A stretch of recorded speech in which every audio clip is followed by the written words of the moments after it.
Or, le Seigneur, c'est l'Esprit. Et là où est l'Esprit du Seigneur, là est la liberté. 2 Corinthiens 3, 17. Liberté de quoi? Liberté du voile. Mais lorsque les cœurs se convertissent au Seigneur, le voile est ôté. L'imitation et l'esclavage sont ôtés. Et le Seigneur, c'est l'Esprit. Être sur le terrain de l'Esprit, qui est le terrain de la résurrection, avec la vie naturelle mise de côté. C'est être libéré de l'aveuglement et être dans la lumière. Une vie dans l'Esprit. L'exemple d'Israël déclare pour toujours, sans aucun doute, que religion n'est pas nécessairement illumination et que même avoir les Écritures n'est pas forcément illumination. Quand on lit Moïse, un voile est jeté sur leur cœur. Quand on lit Moïse, Paul a dit quelque chose de très fort. Il a dit que lorsqu'il lisait chaque jour les Écritures et les prophètes, il ne savait pas ce qu'il voulait dire. Et il ne percevait pas le sens, mais était toujours dans l'aveuglement, dans l'obscurité. Non, même avoir les Écritures n'implique pas obligatoirement l'illumination. Le message de 2 Corinthiens au sujet du voile, de l'aveuglement, de voir, l'est autant pour les croyants que pour les incroyants. Peut-être s'applique-t-il plus aux croyants, car où est le chrétien complètement et finalement libéré de la vie naturelle?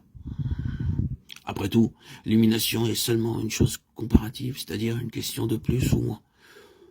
D'où toutes ces recommandations et exhortations aux croyants de marcher dans la lumière, de vivre dans l'esprit, car c'est seulement ainsi que peut se développer et progresser cette question de la vue et de la compréhension spirituelle.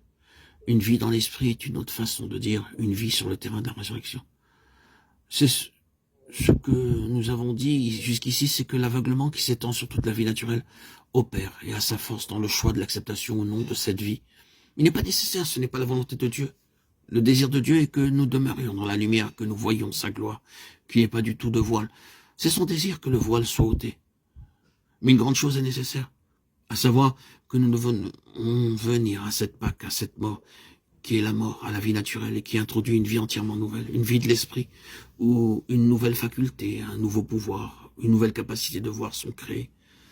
Ceci est très important. C'est si important pour nous, en tant que peuple de Dieu, que je pourrais bien passer tout le reste du temps disponible sur ce sujet. Quand est-ce que le peuple de Dieu, qui a les Écritures et les connaît si bien, sa lettre viendra-t-il à réaliser, à reconnaître que si, en vérité, il a été crucifié avec Christ, s'il est mort dans sa mort et ressuscité avec lui, il a reçu l'Esprit et la lumière demeurant en lui. Pour vous, l'onction que vous avez reçue de lui demeure en vous et vous n'avez pas besoin qu'on vous enseigne. Mais comme son onction vous enseigne toutes choses, 1 Jean 2, 27. Quand les croyants, quand les chrétiens vont-ils se rendre compte de ça? Pourquoi les chrétiens qui ont la connaissance des Écritures dans la lettre doivent-ils courir ça et là pour chercher le conseil d'autres personnes sur des questions qui touchent de façon vitale à leur propre connaissance spirituelle?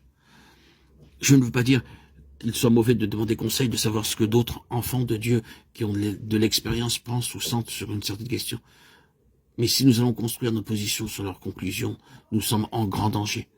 L'autorité et l'arbitre final dans toutes les matières, c'est l'esprit de l'onction.